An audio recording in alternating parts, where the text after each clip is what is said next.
Hello guys, welcome to Solving Solutions, your number one channel where I get solutions to all your solving problems. It's nice having you in class again today. How have you been? On today's tutorial, we are going to show you how to convert a raster to integer using ArcGIS Pro. So we are trying to check the raster information of our digital elevation model, and then you can see that the pixel type here is actually floating point, right? Good. So now this floating point, or let's say this pixel type, is what we want to change to integer values, right? These let's say this floating point shows that we have decimals, or we can express our digital elevation model values, which are our elevation values, in decimals, right? Good. Now we are going to use two methods to do the conversion. The first of which is we are going to directly search for integer using the geoprocessing tool, right? Good. Now we are going to use the spatial analyst integer. It converts each cell values of a raster into an integer by truncation.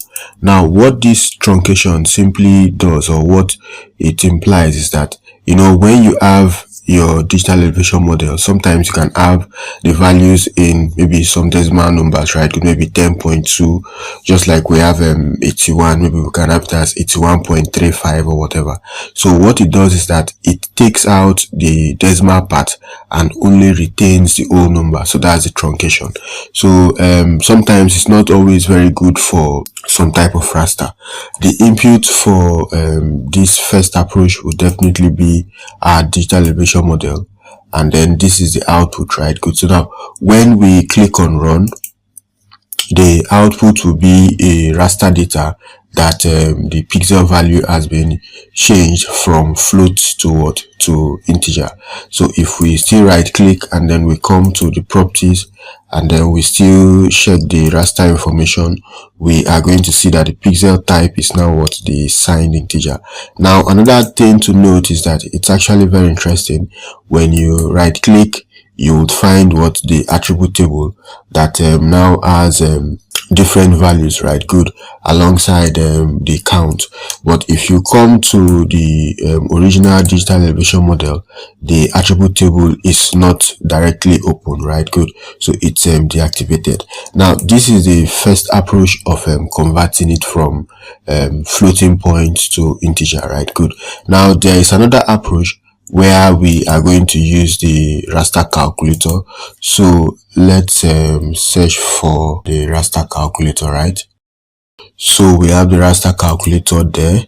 It performs some mathematical operations on the raster data. We are going to look for the tool under these tools, right? Good. So we are looking for integer, which is under math. So we have the integer there. Now inside of the integer, the argument will be raster data, which is the original digital elevation model. We can take this out, which is the original digital elevation model. So we have inside of the open and close brackets, we have this, right? Good. Then for the output, we can just leave it as default as it is there. And then what this does is that, as we have told you, it converts to an integer value whatever we have inside of this our int function, right? Good. So if we click on run, good, so that's success report. We're also going to have an output. We have the raster C_1, and then if we also open it down to the properties and then try to check the raster information, we are going to see that we now have signed integer as well, right? Good. Then if we also right click, we are also going to see the attribute table, right? So we have 118, and I think we also have 118 here, right? Good. So good, so they are both 118. So basically we have shown you how to convert a raster data type from maybe floating or maybe any other type to integer. So there are some processes that will require your raster to be as an integer type so that you can proceed. So we hope and believe we have described the process exhaustively to you. So we are going to see you on the next tutorial. If you find the video helpful, you can subscribe, you can give us a thumbs up, and then we are going to see you soon. Bye.